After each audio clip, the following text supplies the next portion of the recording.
Namaste everyone. Please practice 3 to 5 rounds of sun salutation before starting the asana practice. First posture is Trikonasana. Keep your legs 3 to 4 feet away from each other. Turn right foot to right wall. Both the heels in one line. Tighten the kneecaps and make sure your hips are facing forward. Open up the arms. Exhale and start to reach to right wall with a straight knee. You should be able to feel stretch on your left waist. With the next exhalation, we are dropping right hand on the right ankle. Making sure your chest stays open. If you start sinking your chest down here, you might have to slide right hand a little more up. Look at the right foot and bring your head in line with the right foot. Hips can come slightly forward and start to turn the chest up to ceiling. Stretching the left arm up and make sure you are not sinking down towards your right leg. Rather, we want to raise the entire chest, the left arm, up to ceiling. Looking up only if your neck feels alright, otherwise we can look straight or look downwards. Squeezing the navel, and with the next exhalation we come back to center. Right, let's turn right foot in and left foot out. Check again, both the heels are in one straight line. Hips facing forward, arms open, take one inhalation here, exhale and we reach to left wall, straight knees, and again next exhalation we drop left hand close to left ankle. Again you'll have to see if you are sinking the chest, it's better to slide the left hand upward. Right, look for the alignment, head and left foot in one line. And let's continue stretching the right arm up to ceiling. Trikonasana is an excellent posture to work on digestive system, reproductive system and for the spinal health. Let's focus on deepening the breath here.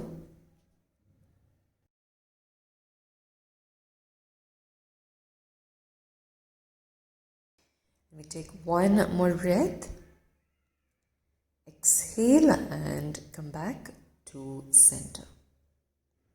Hands on the hips, legs together and we are preparing for Vrikshasana. We start with feet together, fixing the eyes at a point somewhere close to you. Press the left foot firmly, squeeze the navel. And we bring right foot on root of left thigh. So I will recommend holding the right ankle with the right hand and then slide the heel upward. If that's intense for you, we can move right foot below the left knee, but make sure your foot is not on the standing knee. That will create a lot of pressure for the left knee. So feel free to keep a foot lower, and here I am pushing the foot up, adjusting the hip, facing forward, straight spine, and if you are steady here, we want to shift both the hands on the chest. We can choose to stay here. If you are steady here, we want to stretch the arms up to ceiling. So arms reaching up, shoulders moving down and elbows are straight. Let's focus on the breath now. Taking a deep inhalation using chest and a long exhalation. Try to find the stillness in the posture. Slowly we bring palms on the chest, hands on the hips. With the help of right hand, release right foot on the floor. Okay, let's take one deep inhalation. Exhale it out and we prepare for the other side. Check the gaze, push the navel and we move left heel on root of right thigh. Remember, if this is too high for you, you can lower down the foot but not on the standing knee. Straight spine, push the navel and bring palms on the chest. Once you feel steady here, we can stretch the arms up to ceiling. Vrikshasana will help you to stay grounded. It improves focus and it strengthens the legs. With the next exhalation, bring palms on the chest, hands to hips, and with the help of left hand, releasing left foot on the floor. And let's take Samasthiti here, arms next to body, straight spine, eyes closed, and take a moment to observe the effect of Vrikshasana.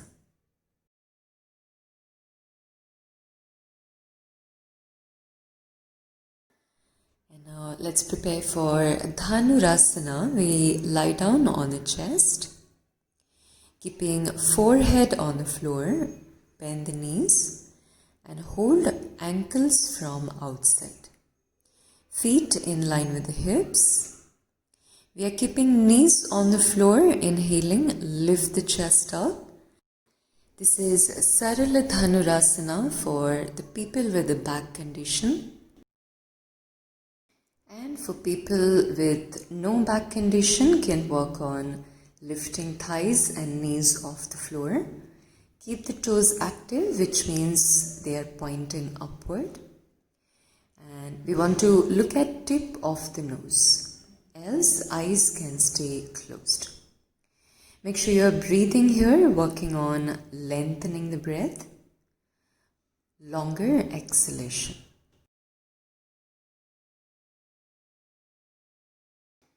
Dhanurasana improves digestive system, it strengthens the back and it flattens the tummy. Let's take one more breath. Exhale and releasing the posture. Hands below head. Open up the legs and we relax here a few seconds. Pushing the hips back to child's pose. Making sure we straighten the spine here. Staying here for 3 to 4 breaths.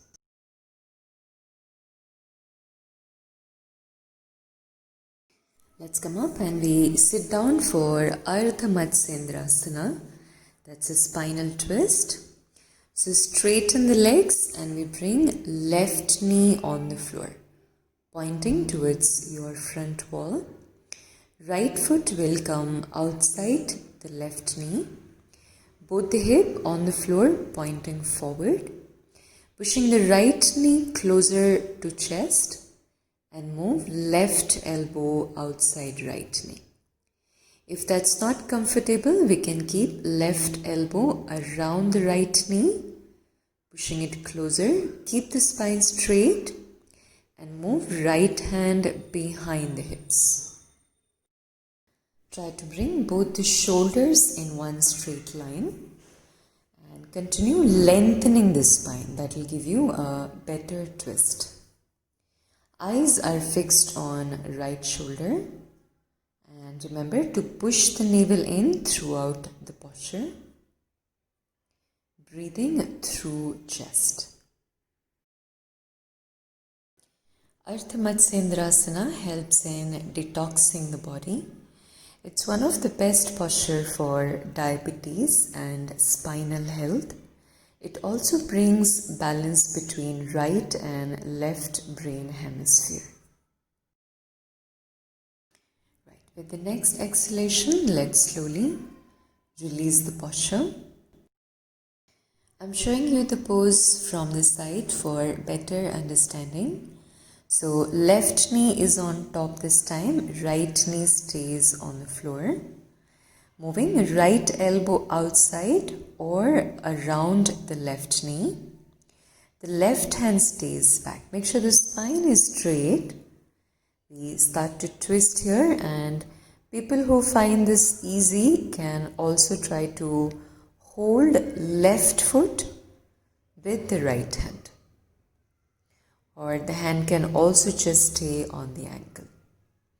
Right, we squeeze the navel and let's look at left shoulder and shift the complete focus on the breath now.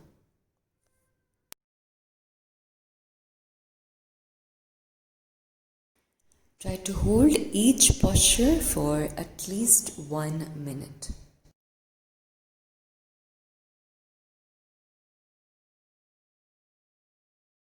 Right, we take one more breath. Exhale and releasing the posture. Straightening the legs for Paschimottanasana. Rotating the thighs internally, straight knees. And we are using index finger and the thumb to hold both the big toes together. Flex the ankle, straighten the spine, push the navel in, and back conditions will stay here. Continue straightening the spine, and others can try bending the elbow and start to move the entire upper body forward. So we are reaching forward towards the toe and continue breathing, looking at tops of the toe or in between eyebrow center. Paschimottanasana maintains digestive fire, and hence practitioner can always maintain healthy weight and flat tummy if practiced daily for minimum 3 minutes of time. I have a full tutorial on my channel. I will put the link in the description box below. And with the next exhalation, we come back to center, releasing the posture. We are preparing for Sarvangasana. So we are lying down on the back, and just make sure your neck is completely relaxed. Bring knees on the chest, lifting the hips up and shift hands on lower back. Keep your knees bent and we adjust the elbows. Keep it close to each other so that we have elbow and shoulder in one straight line. Sliding the hands on the middle back. And once we adjust the spine, we straighten the legs here. Thighs are internally rolled in. Toes are open and pointing upward. Chest closer to chin. The gaze stays on the navel, or if you are comfortable, eyes can stay closed. Once the body is adjusted, work on relaxing the breath. Sarvangasana rejuvenates the entire body. It refreshes the mind, and this is also an anti-aging posture. If you can manage to practice for 1 to 3 minutes on a daily basis. I have a full tutorial on Sarvangasana on my channel. I will put the link in the description box below. Right, with the next exhalation, we bend the knees, bring it on the chest, and slowly releasing the posture. Sarvangasana is also a forward bend in an upside down position. So now we want to work on creating a gentle arch with Matsyasana. So this is a very important posture after practicing Sarvangasana. So shift hands under hips, straight legs, and this is a variation so that everybody can practice. Lift the head up and roll top of the head on the floor. The entire spine stays off the floor and roll the shoulder downward. Looking in between eyebrow center and start to breathe through chest.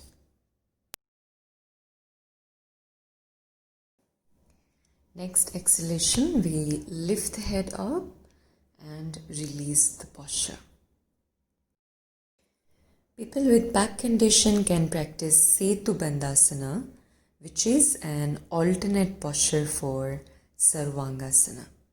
So here we are bringing feet on the floor in line with the hips and see if you can hold the ankles or hands can stay on the floor.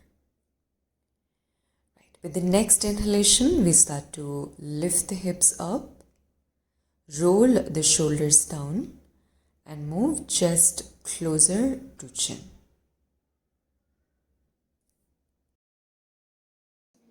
Eyes can stay closed and walk on deepening the breath. Setubandhasana has similar benefits like Sarvangasana, and this is also a very good posture to strengthen the back and the pelvic floor.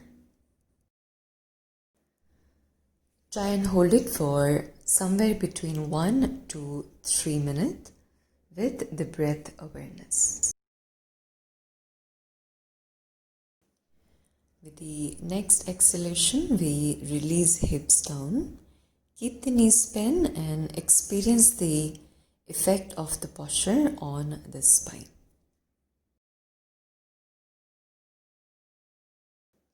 Gently bring knees on the chest, hugging the knees tightly to straighten the spine.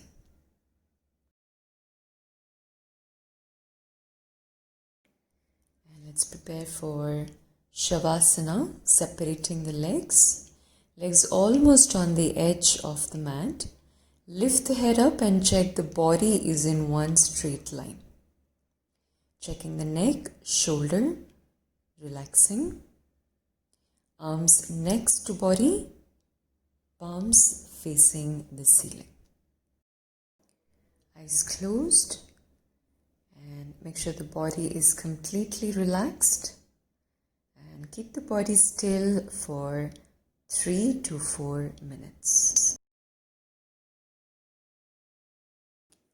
I'll let you relax here. I will see you in the next video. Take care.